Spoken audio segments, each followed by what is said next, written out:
और ऐसे हालात को मैं सोचता हूँ तो बहुत बरसों बरस पहले पढ़ी हुई कुछ अलग अलग तरह की कविता की पंक्तियाँ याद आती हैं। एक समय में दुष्यंत कुमार ने लिखा कि मत कहो कि आकाश में कोहरा घना है, मत कहो कि आकाश में कोहरा घना है, यह किसी की व्यक्तिगत आलोचना है। तो जिस जमाने में यह पढ़ा उस जमाने में नहीं समझ में आया कि इसका क्या मतलब है। उस जमाने में इस बात को सुन के हंसी आई कि यह आकाश में कोहरा घना है, व्यक्तिगत आलोचना है, ये क्या बात है। लेकिन आज की तारीख में समझ में आता है कि सही बात को सही कहना, सच को सच कह देना भी बड़ा रिस्क का काम हो गया है। और इस मुल्क में एक ऐसी हुकूमत काबिज हुई है जो अनवरत लोगों को ये बताती है कि उसके खिलाफ कुछ षड्यंत्र हो गया है, उसके खिलाफ साजिश हो गई है। तो साजिश उसके खिलाफ नहीं हो रही है, साजिश किसी सरकार के खिलाफ, किसी सत्ता के खिलाफ, किसी हुकूमत के खिलाफ नहीं हो रही है। साजिश तो वो हुकूमत जनता के खिलाफ कर रही है। और इस प्रकरण पर दो बात और मैं आपसे कहना चाहता हूँ। अभी कल रात को मैंने देखा सोशल मीडिया पर कि जो यहाँ डायरेक्टर जनरल हैं सूचना के बंशीधर तिवारी साहब, उन्होंने एक शिकायत भेजी है कि साहब उनके बारे में कुछ अनर्गल बातें कही गई हैं, उनको कुछ गाली दे दी गई है। हम ये कहना चाहते हैं कि ये जिसने किया, जिसने गाली दी, हम उसकी निंदा करते हैं यहाँ खड़े तमाम लोग, क्योंकि हम तो गाली से लड़ना नहीं जानते, हम नारे से लड़ते हैं, अपने संघर्ष से अपनी बात कहते हैं। तो हम इसकी आलोचना करते हैं, हम इसकी निंदा करते हैं। लेकिन हमारा प्रश्न है बंशीधर तिवारी जी से भी और इस राज्य के मुख्यमंत्री से भी कि हम तो सड़क पर खड़े होकर के उनको गाली दिए जाने की आलोचना कर देंगे, लेकिन बंशीधर तिवारी आलोचना करेंगे जो बारामासा के खिलाफ AI जनरेटेड वीडियो बनाया गया है।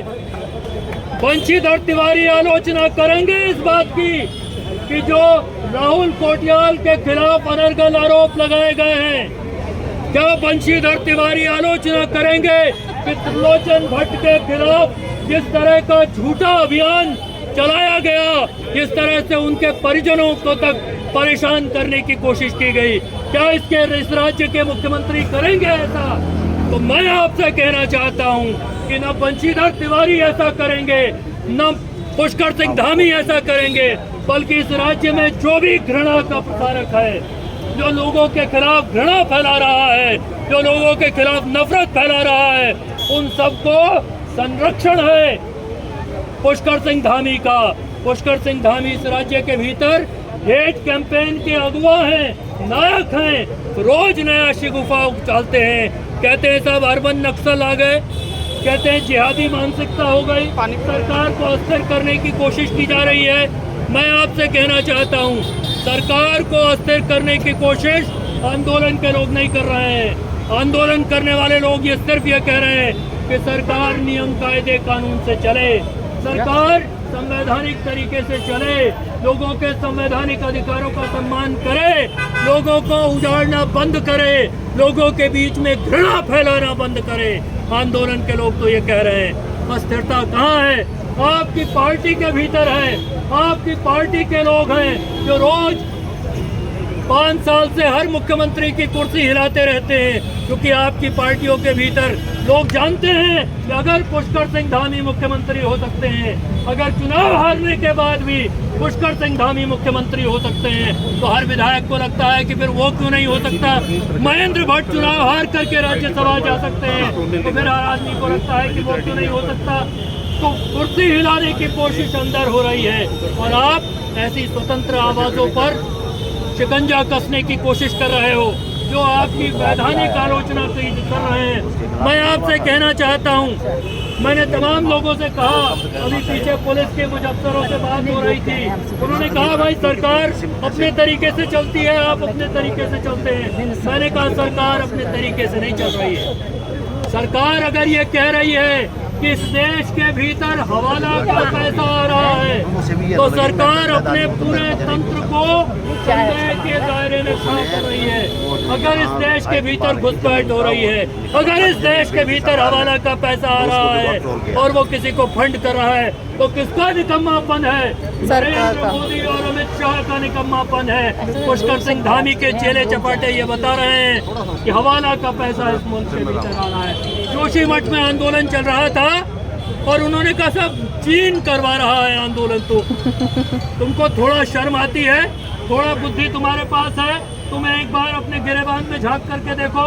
तुम ये कह रहे हो कि तुम्हारे तमाम फौज फाटे के बावजूद, तुम्हारी तमाम सुरक्षा एजेंसियों के बावजूद कोई दूसरा देश आकर के तुम्हारे देश के भीतर हजारों लोगों को सड़क पर उतार देगा। और असल में पीड़ा क्या है? असल पीड़ा ये है कि 1000 करोड़ रुपए का विज्ञापन दिया। 1000 करोड़ रुपए, आप सोचिए तो किस किस को बांटा 1000 करोड़ रुपए का विज्ञापन? 1000 करोड़ रुपए का विज्ञापन वो नागालैंड के किसी को बांट दिया, किसी असम वाले को बांट दिया, किसी उड़ीसा वाले को बांट दिया। पुष्कर सिंह धामी के घर का पैसा है वो? नहीं। पुष्कर सिंह धामी की छवि चमकेगी? और जरा सा ये सवाल उठाने पर यह जो विज्ञापन का गुब्बारा था उसमें सुई चुबा दी गई और सारी सरकार बिलबिला करके खड़ी हो गई।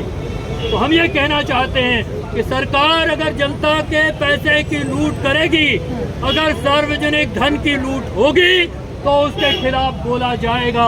उसकी जो कीमत होती हो वो कीमत लोग चुकाएंगे। ऐसे हथकंडों से पहले, ऐसे हथकंडों से लोग आज से पहले भी नहीं डरे, आज के बाद भी नहीं डरेंगे।